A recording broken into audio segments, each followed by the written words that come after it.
Hello everyone, हमारी अपनी पाठशाला में पॉलिटी में आज जो हम लोग टॉपिक लेके आए हैं वो लेके आए हैं अटॉर्नी जनरल ऑफ इंडिया, यानी भारत के महान्यायवादी। तो इस टॉपिक को हम लोग समझेंगे, साथ ही देखेंगे इसमें एग्जामिनेशन के क्वेश्चंस को भी। जैसा कि अटॉर्नी जनरल ऑफ इंडिया के विषय में हम लोग समझना चाहें तो अटॉर्नी जनरल को कहा जाता है highest law officer in the of the country, यानी आपके कंट्री का ये सर्वोच्च विधि अधिकारी है। तो को लॉ को अगर समझते हो, तो लॉ को अगर जानते हो या आप ये किए हुए हो, लॉ किए हुए हो, तो आपको पता होगा कि लॉयर मतलब वकील को बहुत सारे नामों से जाना जाता है। जैसे कि हम लोग कहते हैं इन्हें कभी कभी कहा जाता है लॉयर। अगर वो मान लो कि बार काउंसिल के मेंबर हैं, बार काउंसिल के वो मेंबरशिप ले चुके हैं, तो उन्हें कहा जाता है एडवोकेट। ये सब सिनोनिम्स हैं आपके लॉयर्स के। एडवोकेट कहा जा सकता है। अगर ब्रिटिश को देखोगे तो ब्रिटिश में इसे का नाम था बैरिस्टर, तो लॉयर को बैरिस्टर के नाम से भी जाना जाता था। इसी का नाम है और कहो तो सॉलिसिटर। और अगर अमेरिका की बात करोगे तो अमेरिका में इसे कहा जाता है अथॉरिटी। अथॉरिटी तो देखो गौर से, तो हमारा जो नाम है यहाँ पर अटॉर्नी जनरल ऑफ इंडिया, वो आया कहीं ना कहीं से आपके जो सिनोनिम्स हैं इसके एडवोकेट के या लॉयर के, उसी से आता है कि अथॉरिटी आपका कन्वर्ट हो गया यहाँ पर अटॉर्नी। अटॉर्नी जनरल, जनरल इसलिए लिए क्योंकि हम लोग बात कर रहे हैं हाईएस्ट लॉ, तो हाईएस्ट वर्ड जो है वो डिराइव हो रहा है आपके जनरल से। तो highest law officer of country that is known as attorney general of India, Bharat के महान्यायवादी। तो हम लोग आज इस टॉपिक को समझेंगे। जैसा कि हम जान रहे हैं कि ये आपके आर्टिकल 76 में डाला हुआ है अटॉर्नी जनरल ऑफ इंडिया को, कि आर्टिकल 76 में है। अगर थोड़ा सा रिकॉल करो अपने आप को, अगर पॉलिटी पढ़े हो पहले, तो आर्टिकल 74 से आर्टिकल 78 तक ये आपको बताता है एग्जीक्यूटिव को, ये आपका बताता है एग्जीक्यूटिव को। जैसे कि आपका 74 को लो तो भारत में बताता है कि राष्ट्रपति की सहायता के लिए मंत्री परिषद होंगे।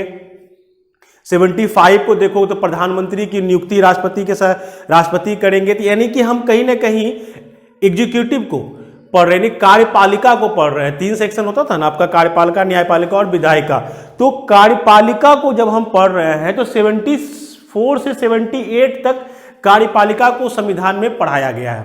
और हमारा जो अटॉर्नी जनरल ऑफ इंडिया है वो आ रहे हैं आर्टिकल 76 पर। क्या हमारे अटॉर्नी जनरल ऑफ इंडिया जो हैं, जो भारत के महान्यायवादी हैं, क्या वो हमारे कार्यपालिका के पार्ट हैं? यहां से क्वेश्चन बनता है कि क्या अटॉर्नी जनरल ऑफ इंडिया हमारे भारत के कार्यपालिका के पार्ट हैं? तो इस तरह के क्वेश्चंस आपके पीटी में हमेशा बनते रहेंगे। जैसे कि हम जानते भी हैं, अगर पढ़े हो पहले भी, तो जो पता चलेगा आपको कि अटॉर्नी जनरल ऑफ इंडिया जो होते हैं वो दोनों सदन में बैठ सकते हैं। तो ऑब्वियसली वो आपके कार्यपालिका के भाग हैं। तो हम लोग इसको समझेंगे डिटेल में कि किस प्रकार से वो हमारे कार्यपालिका के भाग हैं। पहले पॉइंट्स को जान लें कि आर्टिकल 76 जो है वो आपका डील करता है अटॉर्नी जनरल के अपॉइंटमेंट से। अपॉइंटमेंट की बात अगर करें तो इन्हें अपॉइंट कौन करेगा? तो अपॉइंट करने वाले जो इनको अपॉइंट जो करेंगे वो करेंगे हमारे देश के राष्ट्रपति, द प्रेसिडेंट ऑफ इंडिया, वो अपॉइंट करते हैं अटॉर्नी जनरल ऑफ इंडिया को।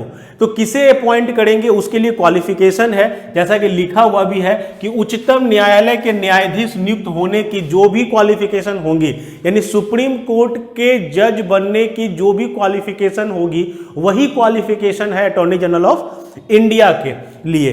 यानी कि अगर किसी को सुप्रीम कोर्ट के जज बनने की क्वालिफिकेशन प्राप्त है तो वो अटॉर्नी जनरल ऑफ इंडिया का पद ग्रहण कर सकता है, इफ प्रेसिडेंट उन्हें अपॉइंट करे।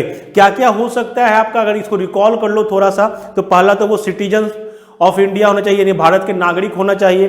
दूसरा जो आता है वो होता है कि हाईकोर्ट के वो जज के रूप में 5 साल का टेन्यूर पूरा किए हों। किसी भी हाईकोर्ट के जज के रूप में वो 5 साल का टेन्यूर पूरा किए हों, या वो किसी हाईकोर्ट में कम से कम 10 साल तक एज ए एडवोकेट वर्क किए हो। तो ये आपका क्वालिफिकेशन है फॉर सुप्रीम कोर्ट जज फॉर ऑफ सुप्रीम कोर्ट की। सुप्रीम कोर्ट के जज बनने के लिए जो आपकी क्वालिफिकेशन होनी चाहिए वो होनी चाहिए कि मिनिमम आप 5 साल कम से कम आप हाई कोर्ट के जज के रूप में काम किए हो या हाई कोर्ट में आप 10 साल तक प्रैक्टिस किए हो। तो यही क्वालिफिकेशन होंगी यहां पर आपके अटॉर्नी जनरल ऑफ इंडिया के लिए भी। रोल क्या होगा इनका, यूनियन एग्जीक्यूटिव होंगे, क्योंकि एग्जीक्यूटिव के लिए पार्ट में ये है, यानी अगर हम इसके रोल की बात करें तो रोल जो होगा आपका वो होगा यूनियन एग्जीक्यूटिव, संघ की कार्यपालिका के रूप में ये काम करेंगे।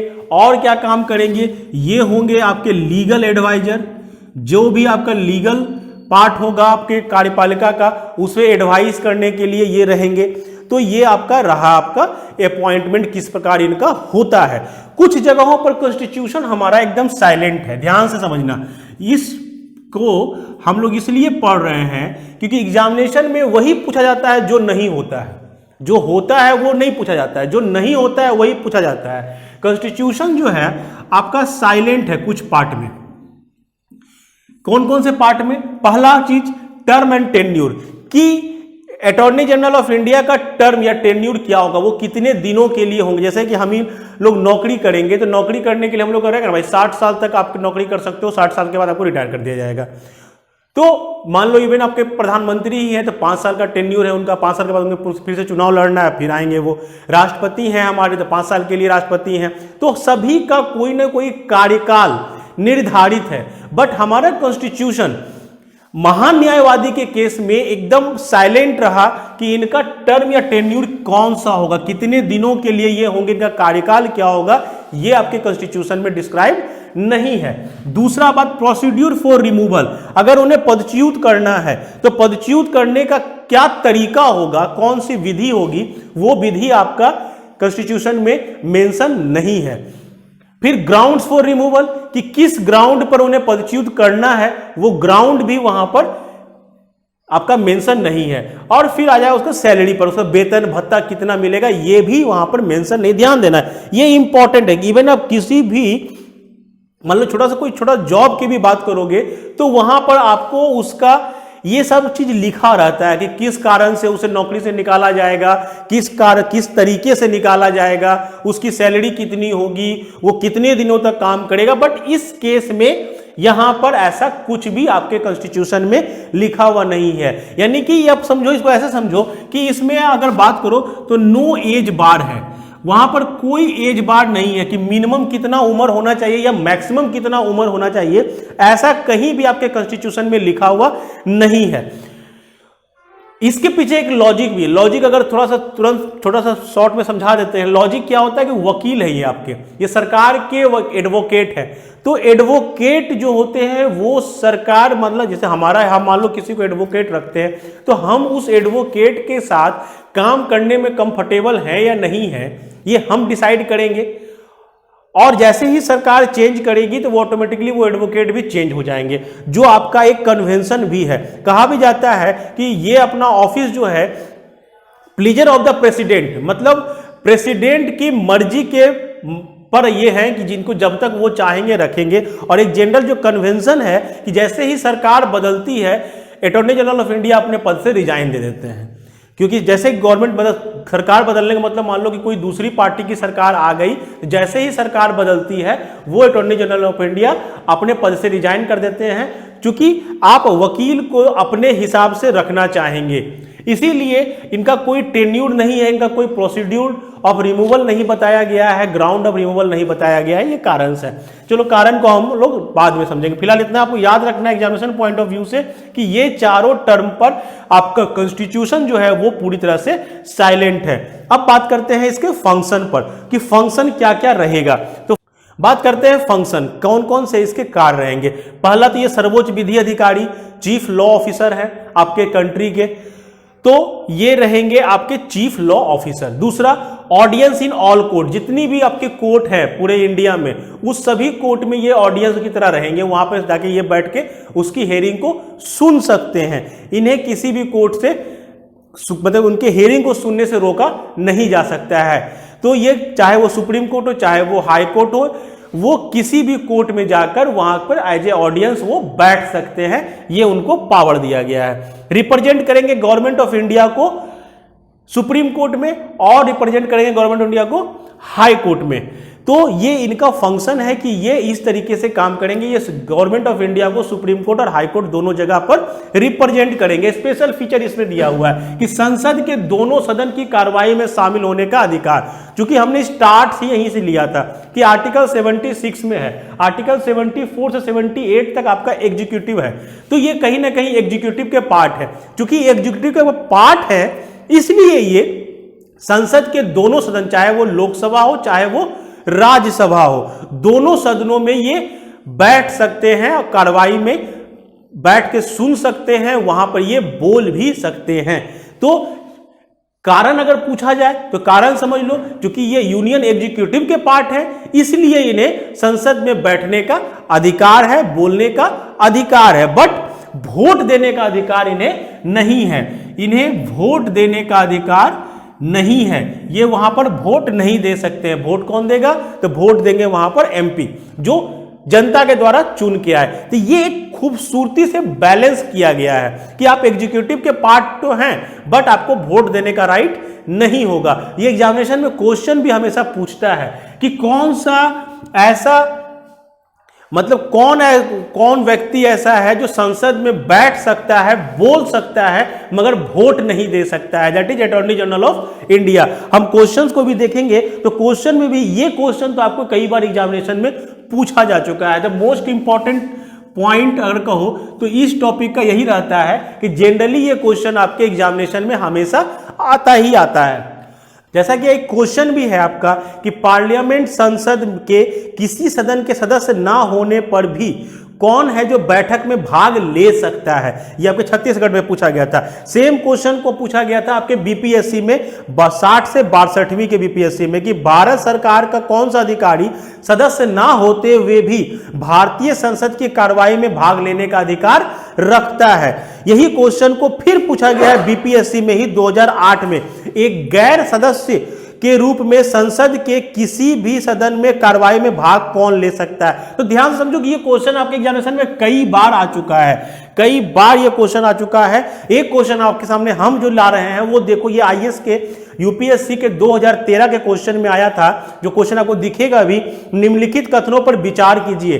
भारत का महान्यायवादी, आपको 4 स्टेटमेंट दिए हुए हैं। पहला स्टेटमेंट है कि लोकसभा की कार्रवाई में भाग ले सकता है। दूसरा जो स्टेटमेंट है वो दिया हुआ है कि लोकसभा की किसी भी समिति का सदस्य हो सकता है। फिर तीसरा दिया हुआ है लोकसभा में बोल सकता है। चौथा दिया हुआ है लोकसभा में मतदान कर सकता है। आपको बताना है उपयुक्त कथनों में से कौन सा कथन सही है। ऑप्शन है आपके पास केवल एक, बी जो है वो केवल 2 और 4, सी जो है वो 1, 2, 3 और डी जो है वो 1 एवं 3। इसी क्वेश्चन से आपका यह स्पष्ट हो जाएगा कि भारत का जो महान्यायवादी होता है वो लोकसभा की कार्रवाई में भाग ले सकता है। क्यों भाग ले सकता है ये दिमाग में तुरंत लाओ, क्योंकि वो यूनियन एग्जीक्यूटिव का पार्ट है। दूसरा, वो लोकसभा की समिति का सदस्य भी हो सकता है, एकदम सदस्य हो सकता है, क्योंकि वो लोकसभा का एक तरीके से मेंबर है, तो वो लोकसभा के समिति का सदस्य भी होते हैं। फिर थर्ड है लोकसभा में बोल सकते हैं, यस वो बोल सकते हैं। और चौथा जो है वो लोकसभा में मतदान कर सकता है, ये गलत है। यानी आपका आंसर जो हो जाएगा वो हो जाएगा सी। तो ये एक क्वेश्चन आपको क्लियर कर देगा कि महान्यायवादी के विषय में, कि महान्यायवादी संसद के दोनों सदनों की कार्रवाई में शामिल होने का अधिकार रखते हैं, बोल सकते हैं, बट केवल वोट नहीं दे सकते हैं। क्यों वोट नहीं दे सकते हैं? क्योंकि वो डायरेक्टली पब्लिक के द्वारा चुने गए नहीं हैं, वो पब्लिक के द्वारा चुने गए नहीं हैं, वो इलेक्शन प्रोसीड्यूर से नहीं आए हैं।